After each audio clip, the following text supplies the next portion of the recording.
देवी पार्वती, आपको कोटि कोटि धन्यवाद। आज के शुभ दिवस पर उपहार तो मुझे देना चाहिए था, किंतु हम पर उपकार आपने किया। मेरे स्वामी को क्षमादान का उपहार दिया आपने, जो मेरे और स्वामी के लिए एक वरदान के समान है। मैं तो बस गजानन को यही आशीष देना चाहती हूँ कि सभी अनिष्ट उससे सदा दूर रहे, कोई भी संकट उसके समीप आने से पूर्व ही नष्ट हो जाए। यही मेरी मंगल कामना है गजानन के। किंतु कहाँ है मेरा पुत्र गजानन? अतिथि सत्कार में इतनी व्यस्त हो गई कि बहुत समय से उसे देखा ही नहीं। देवी पार्वती,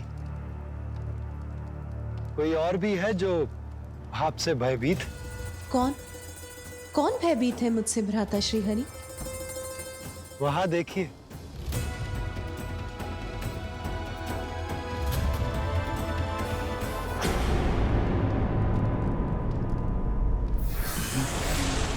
बालक, मेरी बात सुनो और स्वीकार करो।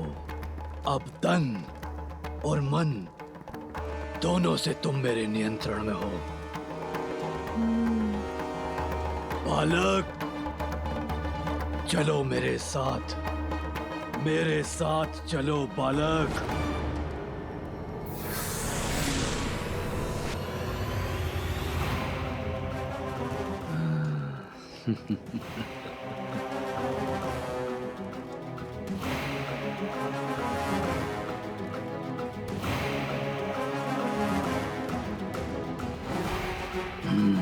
हाँ, उचित है। आगे बढ़ो बालक, बढ़ो आगे। चलो मेरे साथ, चलो बालक।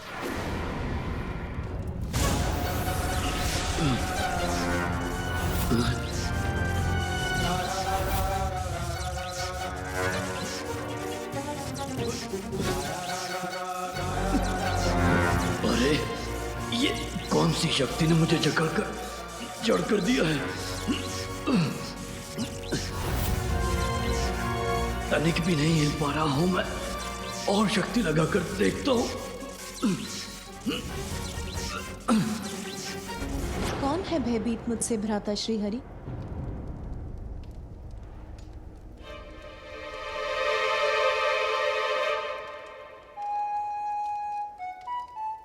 भ्राता नारायण, वो तो देवर्षि नारद है ना? वहां क्यों छिपे हैं? यहाँ क्यों नहीं आते? उन्हें मुझसे क्या भय? क्यों ना इस प्रश्न का उत्तर उन्हीं से पूछ ले। देवर्षि नारद, यहाँ आइए। देवी पार्वती आपसे कुछ पूछना चाहती है।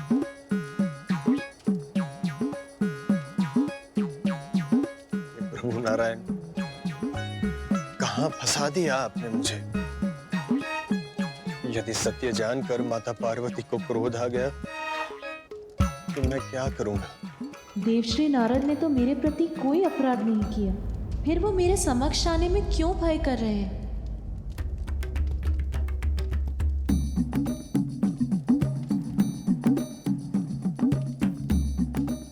देवर्षि, आपके मन में जो भी विचार, निसंकोच होकर देवी पार्वती से कहिए। आप क्यों? नारायण। देवर्षि, भय का त्याग कीजिए और अपने मन के विचार देवी पार्वती से कह दीजिए। वो माता, मैं आपसे छुपते छुपाता फिर रहा था। आपके समक्ष आने का साहस नहीं जुटा पा रहा था माता, क्योंकि माता। क्योंकि क्या देवर्षि? आपको मेरे समक्ष आने में इतना भय क्यों हो रहा है? बहुत बड़ा दोष है मेरा माता।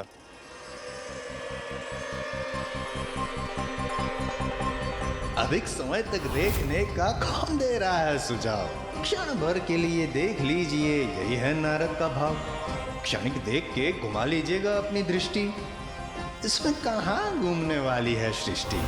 मैंने ही शनिदेव को अपने शब्दों के जाल में उलझा कर किया भ्रमित,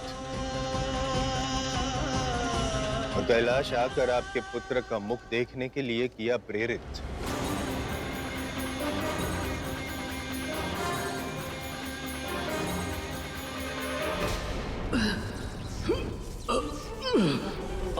पांव तक नहीं उठा पा रहा हूं मैं। क्या करूं अब? हाँ, उचित है, उचित है, उचित है।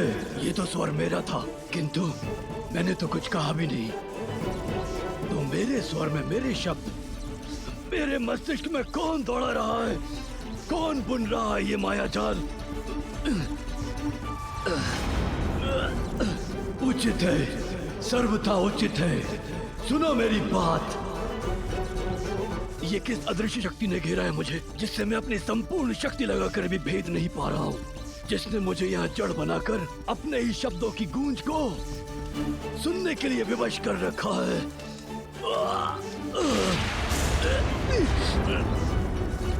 उचित है, सर्वथा उचित है। सुनो मेरी बात। तुम गजमुख बालक, ये क्या कर रहे हो मेरे साथ? हाँ, उचित है, सर्वथा उचित है। मैं क्या कर रहा हूँ? मुझे तो लगा कि आप कहीं जा रहे हैं। ये कोलाहल, ये शोर, ये स्वर तुम्हें सुनाई नहीं दे रहा बालक? बंद करवाओ इसे। बंद करवा दूं?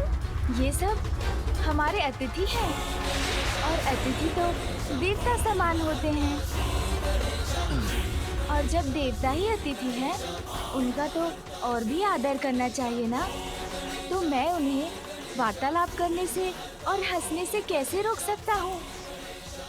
किंतु मैं इस उत्सव के स्वरों को शांत नहीं करा सकता। हाँ, उचित है, सर्वथा उचित है। मुझे इस बात का ज्ञात है कि मैंने भूल की है बहुत, किंतु मैं आपसे विनती करता हूं माता, कृपया मुझे दंडित ना करें। हाथ जोड़ के मैं क्षमा मांगता हूं। जिसे आप एक भूल कह रहे हैं, उसने शूल बनकर भेद दिया था मेरे हृदय को। ऐसा आघात दिया था जिसकी पीड़ा मैं भूल नहीं सकी। पिता और पुत्र के मध्य भीषण युद्ध करवाने का कार्य किया था आपकी इस भूल ने। मुझे ज्ञात है माता, मेरे कारण कितना अनित हुआ है, इसीलिए मैं क्षमा प्रार्थी हूं। किंतु मैंने जो भी किया माता, उसमें मेरा हेतु केवल जगत कल्याण था। जगत कल्याण में तो हमारा भी कल्याण निहित है। उत्तर दीजिए मुझे। आपके इस कृत्य से जो कष्ट हमें पहुंचा है, उसके लिए कौन उत्तरदायी है? मैं, किंतु मैं वो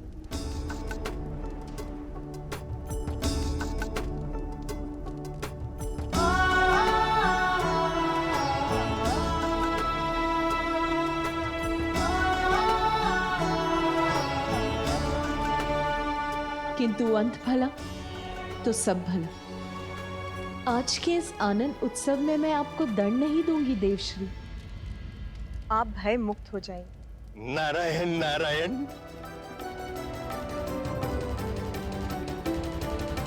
किंतु प्रत्येक क्रिया की प्रतिक्रिया अवश्य होती है, ये मत भूलिए देवश्री।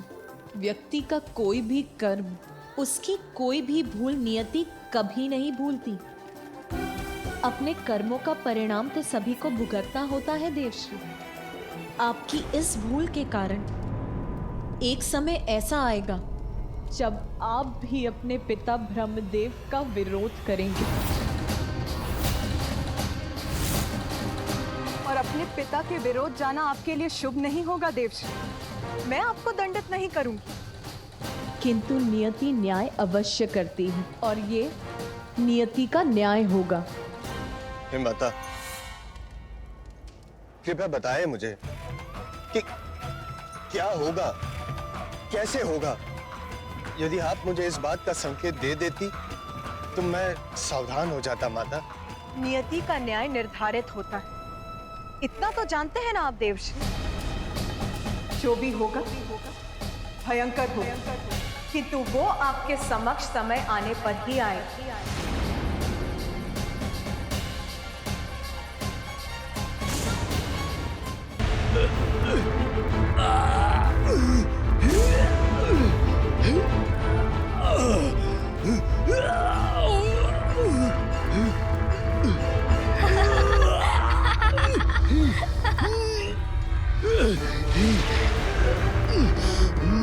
अवश्य दिव्य है ये बालक और अनेक दिव्य शक्तियों का स्वामी है, किंतु इसे इसका भान भी नहीं। मैंने अपनी शक्ति से इसको सम्मोहित करने का प्रयत्न किया, किंतु विचार का जो वार मैंने इस पर किया वो तो उल्टा मुझ पर ही पड़ गया और मैं यहाँ जकड़ कर रह गया। इससे सावधान रहने की आवश्यकता है सिंदूरा।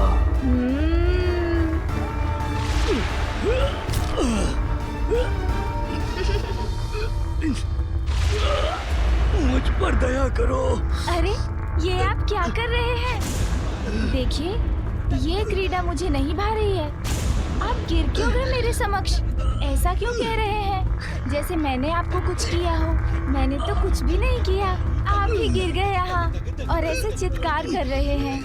ये स्वर जो मेरे मस्तिष्क के भीतर गूंज रहे हैं मेरे सिर के टुकड़े टुकड़े कर देंगे, ये अंत कर देंगे मेरा। इन्हें रोक दो। ओह, तो आपके मस्तिष्क में कुछ है जिससे आप इतने विचलित हो रहे हैं। कोई बात नहीं, मैं अभी निकाल देता हूँ उसे। सुन जी, आइए इनकी पीड़ा दूर करते हैं।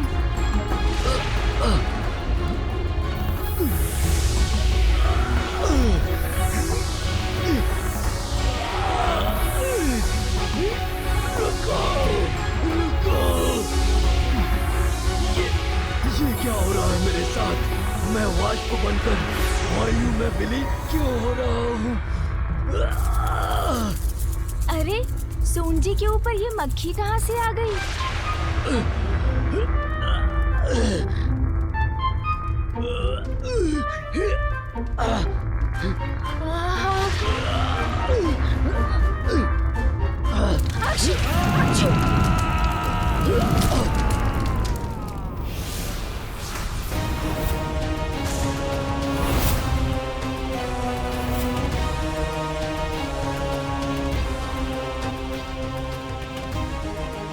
क्या हुआ पुत्र?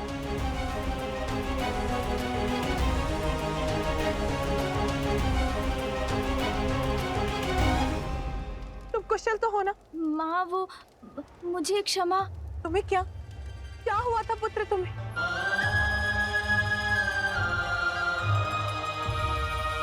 माँ आप व्यर्थ चिंता कर रही हैं। मुझे तो कुछ नहीं हुआ। देखिए सकुशल खड़ा हूँ आपके समक्ष। बस एक छींक आ गई थी मुझे। और हाँ, एक कोई थे यहाँ, वो मुझे घूर घूर कर देखते रहे। फिर उनके सर में पीड़ा उठ गई। मैंने उनकी सहायता करने का प्रयत्न किया, किंतु छींक आ गई। फिर तो उनका रूप ही परिवर्तित हो गया माँ। ऐसा प्रतीत हुआ उन्हें देखकर जैसे वो कोई भयंकर असुर हो।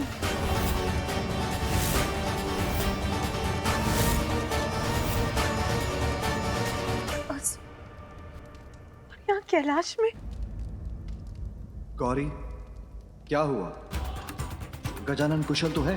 स्वामी, एक असुर था यहाँ और हम उसे पहचान नहीं सके। गजानन पर घात लगाए बैठा था। कौन हो सकता है वो असुर स्वामी?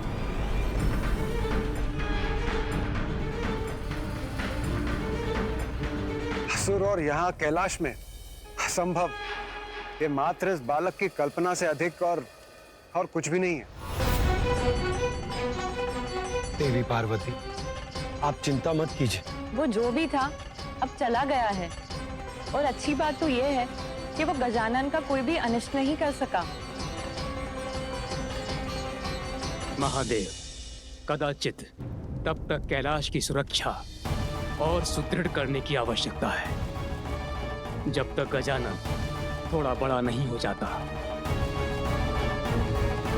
माता, इसी पल से मैं और अन्य सभी गण बालक गजानन के समीप रहेंगे, सदैव उन पर दृष्टि बनाए रखेंगे। आप चिंता ना करें। आज उसका कोई अनिष्ट नहीं हुआ, इसीलिए शांत हो जाओ। यही सुझाव है ना आपका भ्राता श्री हरि नारायण, देवी लक्ष्मी? किंतु कैसे?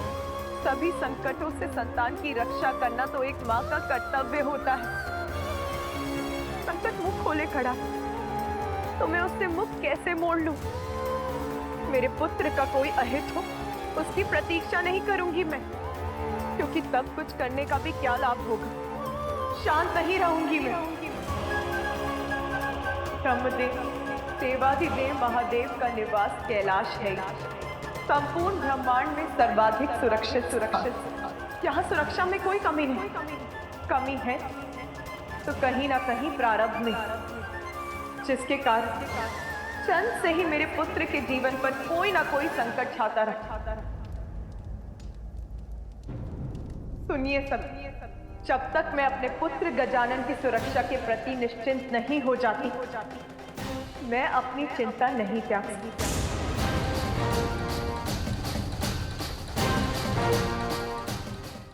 चंद के कुछ समय पश्चात स्वयं उसके पिता महादेव के त्रिशूल ने उसके शीश को उसके तन से विलग किया। फिर उसे एक नवीन शीश एक गज का ही मिल सका। और आज यहाँ आप सभी की उपस्थिति में एक असुर ने यहाँ आकर मेरे पुत्र पर घात लगाने का साहस किया, तो फिर भविष्य में कौन सा अज्ञात संकट किस रूप में उस पे टूटेगा, ये किसे ज्ञात है। माता, जो भूतकाल में हो चुका है उसका विचार कर स्वयं को कष्ट देना उचित नहीं, और जो हो ही नहीं सकता उसकी कल्पना कर उसकी चिंता करना और भी कष्टदायक हो सकता है। माता, इस सुर सभा में किसी असुर का प्रवेश करना असंभव है, और हमारे पास यहाँ किसी असुर के होने का प्रमाण भी नहीं। इसलिए संभव है कि इस बालक ने अपनी कल्पना से कोई गलत कर लिया। देवी पार्वती, आप गजानन की मां हैं। आपका उनके लिए चिंतित होना स्वाभाविक है, किंतु आप हम पर विश्वास कीजिए, हम सभी गजानन की सुरक्षा का ध्यान रखेंगे। उनके साथ कुछ भी अनिष्ट नहीं होगा। भूतकाल में काल के प्रकोप को भूलने की बात कर रहे हैं देवरा। प्रमाण चाहिए आपको। देखिए गजानन का गज और स्मरण कीजिए ये मुख उसे किस लिए देना पड़ा। ठहर जाइए, किसी को भी भीतर जाने की अनुमति नहीं है।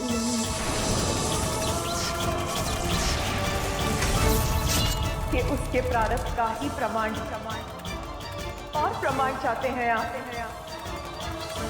तो सुनिए। एक माँ का हृदय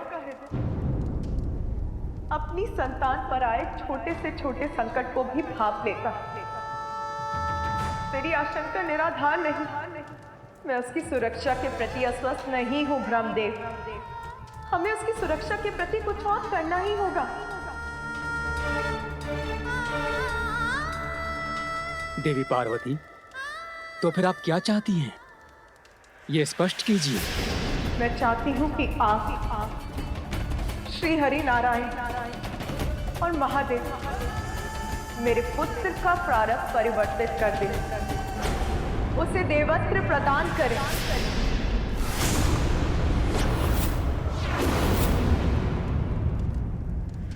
क्षमा करें माता, किंतु मैं आपका ये प्रस्ताव समझने में असमर्थ हूं। क्या केवल भोलेनाथ और आपके पुत्र होने मात्र गजानन को हम देवता के पद पर स्थापित कर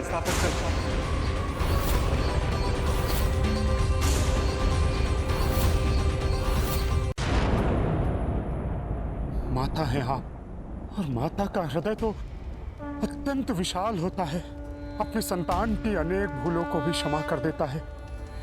तो आज अपने पुत्र के नामकरण संस्कार के दिवस क्या आप मुझे क्षमादान नहीं देंगी माते?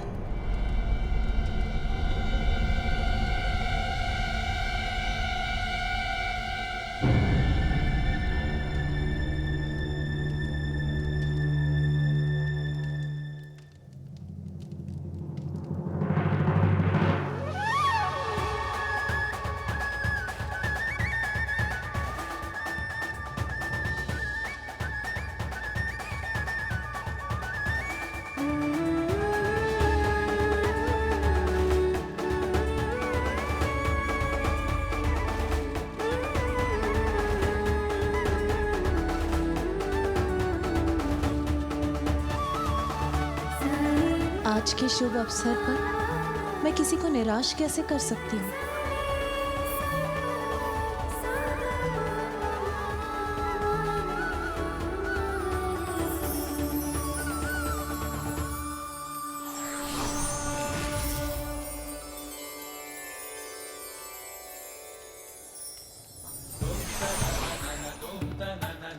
लीजिए शनिदेव, आपकी यहाँ की यात्रा और याचना दोनों सफल हुई। मैंने आपको क्षमा की। मेरा पांव पुनः कुशल हो गया। अब कोई पीड़ा नहीं है मुझे। मुझे क्षमा करने के लिए आपका कोटि कोटि धन्यवाद माता। मैंने आपको इतना कष्ट पहुंचाया किंतु मेरी एक गुहार पर आपने मुझे क्षमादान दे दिया, मेरे सभी कष्टों को दूर कर दिया। इससे बड़ी उदारता और क्या होगी माता।